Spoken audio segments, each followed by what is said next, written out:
തിരുവനന്തപുരത്ത് വഞ്ചിയൂരിലെ ജൂനിയർ അഭിഭാഷകയെ മർദ്ദിച്ച അഭിഭാഷകൻ ബെയിലിൻ ദാസിനായുള്ള തിരച്ചിൽ പോലീസ് ഊർജിതമാക്കിയെന്ന് അറിയുന്നു. സംഭവത്തിന് പിന്നാലെ ഒളിവിൽ പോയ ഇയാളെക്കുറിച്ച് വ്യക്തമായ സൂചനകളൊന്നും പോലീസിന് കിട്ടിയിട്ടില്ല. ജോലി സംബന്ധമായ തർക്കത്തെ തുടർന്നാണ് തൻ്റെ ജൂനിയർ അഭിഭാഷകയായ ഷാമിലിയെ ബെയിലിൻ ദാസ് ഇന്നലെ ക്രൂരമായി മർദ്ദിച്ചത്. അശ്വിൻ പാലാഴി തിരുവനന്തപുരത്ത് വിവരങ്ങളുമായി ചേരുന്നു. Ashwin, good morning. അശ്വിൻ, ശരിക്കും അതിക്രൂരമായി ഒരു ജൂനിയർ അഭിഭാഷകയെ മർദ്ദിച്ചിട്ടൊരു ഒരു അഭിഭാഷകന് FIR ഇട്ട ശേഷം രക്ഷപ്പെടാൻ കഴിഞ്ഞു. അതൊരു പക്ഷേ പോലീസിന് കൃത്യമായ തീരുമാനങ്ങൾ എടുക്കാൻ കഴിയാതെ പോയതാണ്. പോലീസ് അറസ്റ്റ് ചെയ്യാൻ ചെന്നപ്പോൾ ബാർ അസോസിയേഷനിലെ അഭിഭാഷകർ തടഞ്ഞു. നിയമം നടപ്പിലാക്കാൻ അവർ സമ്മതിച്ചില്ല. സാധാരണഗതിയിൽ ഒരു സാധാരണക്കാരനായിരുന്നെങ്കിൽ കൂടുതൽ പോലീസുകാരെത്തി അറസ്റ്റ് ചെയ്യുമായിരുന്നു. എന്നാൽ സീനിയർ അഭിഭാഷകനായതുകൊണ്ടും തടയുന്നത് ബാർ അസോസിയേഷൻ ആയതുകൊണ്ടും പോലീസ് പിൻവാങ്ങി. യഥാർത്ഥത്തിൽ ക്രമസമാധാനം നടപ്പാക്കാൻ ശ്രമിക്കുന്ന ഒരു രക്ഷാസേന എന്ന നിലയിൽ പോലീസ് എന്താണ് ഇങ്ങനെ നീങ്ങുന്നതെന്നാണ് ഞാൻ ഇന്ന് ഈ പത്രം വായിച്ച് വാർത്തയുടെ വിശദാംശങ്ങൾ കിട്ടിയപ്പോൾ ആലോചിച്ചു പോയത്.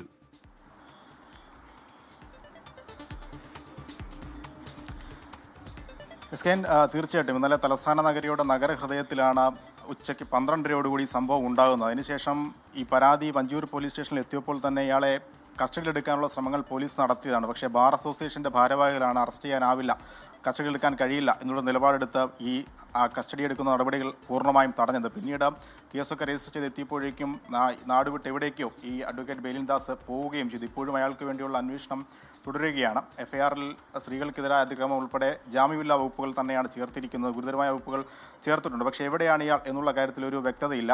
സജീവ രാഷ്ട്രീയ പ്രവർത്തകനാണ്. ഒപ്പം മുൻ എയർഫോഴ്സ് ഉദ്യോഗസ്ഥനായിരുന്നു. ആദ്യം അദ്ദേഹം CPയുടെ ആളായിരുന്നു. പിന്നീട് CPM-ൽ പോയി. അവിടെ ഒന്നും പാർട്ടി വിട്ടിപ്പോൾ കോൺഗ്രസിൻ്റെ സജീവ പ്രവർത്തകനാണ്. അഭിഭാഷക സംഘടനകളിലൊക്കെ സജീവമായി തുടരുകയാണ്. എന്തായാലും ആ പെൺകുട്ടിയുടെ അവസ്ഥ, യുവ അഭിഭാഷകയുടെ അവസ്ഥ വളരെ പരിതാപകരമാണ്. മുഖത്തിൻ്റെ ഒരു വശം നമ്മൾ ഇന്നലെ കണ്ടതാണ്. കിടന്നുറങ്ങാൻ പോലും കഴിയാത്ത ഒരു ദുരവസ്ഥ. ഇപ്പോൾ നമ്മളുള്ളത് അഡ്വക്കേറ്റ് ഷാമിലിയുടെ വീട്ടിലാണ്. ഷാമിലിക്ക് സംസാരിക്കാൻ ബുദ്ധിമുട്ടുണ്ട് എന്നുള്ളതാണ് അറിയിച്ചിരിക്കുന്നത്. ഷാമിലിയുടെ അമ്മ വസന്ത ഇപ്പോൾ നമുക്കിപ്പം ചേരുകയാണ്. അമ്മ, മകളെ ഇന്നലെ എല്ലാം കേരളം കണ്ടതാണ്. വളരെ പരിതാപകരമായ അവസ്ഥയാണ്. എന്താണ് പറയാനുള്ളത്? എനിക്ക് പറയാനുള്ളത്, 2 ദിവസത്തേക്ക് മുമ്പ് അവിടെ കുറച്ച് ഇഷ്യൂ ഉണ്ടായിരുന്നു. ഒരു പുതിയ കുട്ടി അവിടെ ജോലിക്ക് വരികയും ഇവളെ ഇല്ലാത്ത കാര്യങ്ങളെല്ലാം അവളോട് സാറിൻ്റെ കൂടെ സംസാരിച്ച് ഇവളെ എങ്ങനെയെങ്കിലും പുറത്താക്കണം എന്നുള്ള ഒരു കാരണത്ത് ആ പുതിയ കൊച്ചുണ്ടാക്കിയ ഇഷ്യൂ ആണ്. അതുവരെ ഒരു കുഴപ്പമില്ലാതെ നല്ല സാറായിരുന്നു. അവൾ പഠനം കഴിഞ്ഞിറങ്ങിയപ്പോഴത്തേക്ക് അവിടെയാണ് ജൂനിയറായിട്ട് അവൾ പ്രാക്ടീസ് ചെയ്തത്. 3 വർഷം ആയി. ഇതുവരെ ഒരു ഇഷ്യൂ ഒന്നും ഇല്ലായിരുന്നു. ഈ കൊച്ച് വന്നതിന് ശേഷമാണ് 3 ദിവസത്തിൻ്റെ ഇടയിലാണ് ഇത് മൊത്തത്തിൽ സംഭവിച്ചത്. അങ്ങനെ ഇവള് ജോലി ഇനി വേണ്ട, CA പഠിക്കുന്നെന്ന് പറഞ്ഞിട്ട് വീട്ടിൽ പറഞ്ഞ്. അപ്പോൾ ഞാൻ എൻ്റെ നിർബന്ധത്താണ് ആ സാറ് കാല് പിടിച്ച് പറഞ്ഞ് എന്നെ വിളിച്ച് ഫോണിൽ സംസാരിച്ചു. ചേച്ചി, ഒരിക്കലത്തേക്കും ഷാമിലി ഓഫീസിൽ വന്ന ഒരു 4 ബലമാണ് എനിക്കുള്ളത്. അതുകൊണ്ട് ദയവ് ചെയ്ത് എനിക്ക് ഷാമിലിയെ ഓഫീസിൽ അയക്കണം. അവൾക്ക് അതിൻ്റെ കാര്യങ്ങളെല്ലാം, ഓഫീസ് കാര്യങ്ങളെല്ലാം അവൾക്ക് അറിയാത്തുള്ളൂ എന്ന് പറഞ്ഞിട്ടാണ് ഞാൻ പറഞ്ഞാണ് അവൾ തിങ്കളാഴ്ച മുതൽ ഓഫീസിൽ പോയത്. ഇനി ഒരു ഇഷ്യൂ ഉണ്ടാവത്തില്ല. അവിടെ പോയപ്പോൾ വീണ്ടും ആ കൊച്ചെന്തോ പറഞ്ഞ് ഇവളെന്ത് ഇഷ്യൂ, ഞാൻ നിൻ്റെ കൂടി എന്താണ് പറഞ്ഞത് എന്ന് പറഞ്ഞ് ചോദിച്ചപ്പോൾ എൻ്റെ ഇടയ്ക്കാണ് ഈ സാറ് നീ ആരോടെ സംസാരിക്കുന്നത് കേട്ടും കൊണ്ട് അടിച്ച് ഒരു 12:30 ആയപ്പോൾ എൻ്റെ മോള് വിളിച്ച് പറഞ്ഞു, അമ്മ എന്നെ ബെയിൻ അടിച്ചു എന്ന് പറഞ്ഞ്. അമ്മ വീഡിയോ കോൾ വാന്ന് പറഞ്ഞു. ഞാൻ വീഡിയോ കോൾ വിളിച്ചപ്പോഴത്തേക്ക് എൻ്റെ മോളെ കാട്ടം കുഞ്ഞി എല്ലാം മൊത്തച്ചേ വന്ന് പൊട്ടിയിരിക്കുന്നു. എന്നാൽ ഞാൻ ഇത്രയൊന്നും വിചാരിച്ചില്ല. ഞാൻ ഉടൻ ചോദിച്ചു, നിൻ്റെ ഹസ്ബൻഡിനെ വിളിച്ച് പറഞ്ഞിട്ടുണ്ട്, വാലിൻ്റെ എത്തിയിട്ടുണ്ട്, ഇപ്പോൾ വരുമെന്ന്. ഞാൻ മോൻ ഈ പാർട്ടിയിൽ ഇച്ചിരി ജോലിയുള്ളവനാണ്. അന്ന് അവൻ ട്രിവാൻഡ്രത്തുണ്ടായിരുന്നു. ഞാൻ മോൻ്റെ കൂടെ വിളിച്ച് സംസാരിച്ചപ്പോൾ മോൻ പറഞ്ഞു ഞാൻ ഇവിടെ തന്നെ ഉണ്ടെന്ന് പറഞ്ഞ്. അവൻ പെട്ടെന്ന് പോയപ്പോൾ ഇയാൾ മോളെ കാല് പിടിക്കുന്നെന്ന്. ഇത് എനിക്കറിയാതെ സംഭവിച്ചതാണ്, ഇനി ഒന്നും സംഭവിക്കില്ല, എനിക്കും കുടുംബവും കുട്ടികളൊക്കെ ഉള്ളതാണ്, എനിക്ക് ജീവിക്കണം, എനിക്ക് നാണക്കേട്, ഇത് വിശ്വാക്കല്ലേ എന്ന് മോളോട് പറഞ്ഞു. അപ്പം മോള് പറഞ്ഞു ഒരടി കൊടുത്തത് മോള് താഴത്ത് വീണു.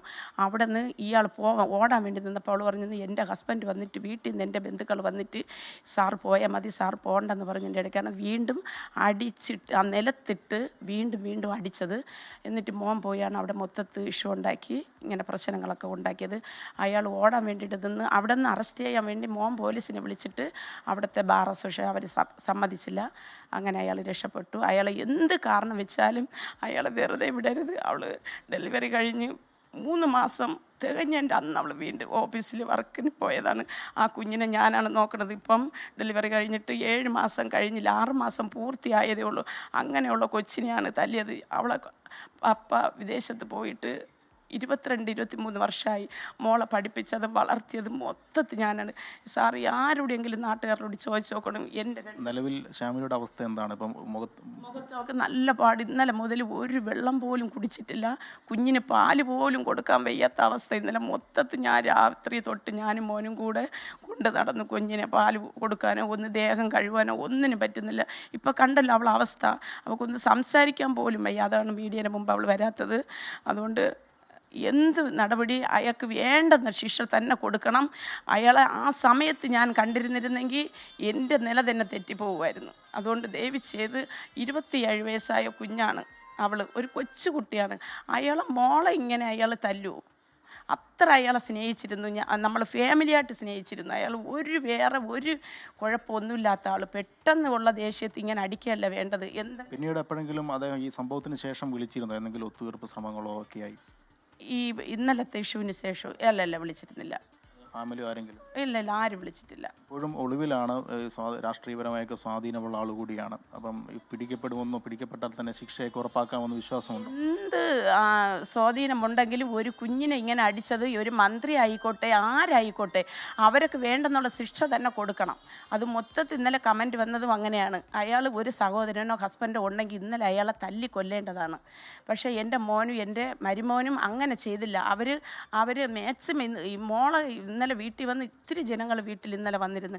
ആ ആൾക്കാർ മൊത്തം ചോദിച്ചു, നിങ്ങൾ പോയി പിന്നെ കേസൊക്കെ പിന്നെ നിങ്ങൾ പോയി അയാളെ കയ്യെ വെട്ടിയെടുക്കാത്തെന്താണ് ഇത്തിരി പേര് ചോദിച്ചത്.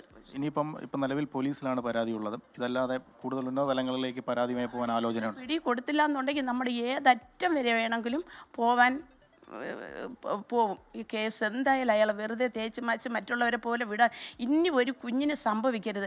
അതായത് അവിടെ വേണ എല്ലാ കൊച്ചുങ്ങളും 3 മാസം നിൽക്കത്തില്ല. ഫയലൊക്കെ വലിച്ച് കീറിയ പിള്ളേരെ ദേഹത്തുകൂടെ അങ്ങ് എറിഞ്ഞിട്ട് അവരെ മോശമായിട്ട് തെറി വരെ വിളിച്ച് അതിനെ കരഞ്ഞും കൊണ്ട് ഇത്തിരി പിള്ളേർ പോയി. മോൾ വന്ന് എന്നോട് ഷെയർ ചെയ്യും. അപ്പം മോൾ പറയും, ഞാനാണ് അമ്മ അവരെ പിടിച്ചു നിർത്തി. ആ മുൻ ദേഷ്യത്ത് പിന്നെ അങ്ങ് സമാധാനപ്പെടും. അന്ന് ഓഫീസിൽ 3 വർഷം പിടിച്ചു നിന്നത് എൻ്റെ മോളാണ്. പക്ഷേ ഇത്ര ഇഷ്യൂ ആണെന്നും ഇങ്ങനെ പ്രശ്നമാണെന്നും ഇത്തിരി കൂടുതലാകുമ്പോഴേ എന്തെങ്കിലുമൊക്കെ എന്നോട് പറയുള്ളൂ. ഓഫീസ് കാര്യം അത് ചോദിച്ചാലും പറയും ഞങ്ങളുടെ ഓഫീസിലെ കാര്യം അമ്മ അറിയണ്ട.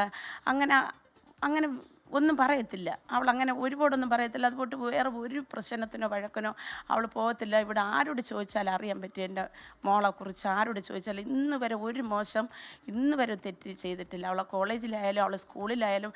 അവൾ 10ൽ പഠിച്ചത് ഇവാൻസ് സ്കൂളിലാണ്. 10ഉം ഇന്നിപ്പോൾ മെഡിക്കൽ കോളേജിലേക്ക് എത്തണമെന്നാണല്ലോ പറഞ്ഞത്. കൂടുതൽ വിദഗ്ധ ചികിത്സ ആവശ്യപ്പെട്ടിട്ടുണ്ട്. എപ്പോഴേക്കാണ് പോവാം? നമ്മൾ ഒരു 8-8:30 ആകുമ്പോൾ ഇവിടെ നിന്ന് ഇറങ്ങും. നിയമവ്യവസ്ഥയിൽ വിശ്വാസമുണ്ട്, പിടിക്കപ്പെടുമെന്നുള്ളതാണ്. പിടിക്കപ്പെടണം എന്ന് വെച്ചാൽ ഇത്രയും വഞ്ചിയൂർ കോടതിയിൽ അയാൾ ഒരു അഡ്വക്കേറ്റാണ്, എൻ്റെ മോളും ഒരു അഡ്വക്കേറ്റാണ്. അപ്പോൾ രണ്ടുപേർക്കും തുല്യം. കുറച്ച് അയാൾ സീനിയർ ആയിരിക്കും, ജൂനിയർ ആയിരിക്കും, അതിൽ നമുക്ക് പ്രശ്നമില്ല. പക്ഷേ എന്തായാലും പിടിച്ച് ശിക്ഷ കൊടുത്തേ പറ്റൂ. ഏതറ്റം വരെ വേണമെങ്കിലും ഞങ്ങൾ പോകാൻ തയ്യാറാണ്. എൻ്റെ മോളെ മുഖം പഴയതുപോലെ എനിക്ക് കണ്ട് സഹിക്കാൻ ഒരമ്മയ്ക്കും സഹിക്കാൻ പറ്റത്തില്ല. അതുകൊണ്ട് എൻ്റെ മോൾക്ക് നീതി കിട്ടിയേ പറ്റൂ. ഇനി ഒരു കൊച്ചുങ്ങൾക്കും ഇങ്ങനെയുള്ള സംഭവം വരരുത്.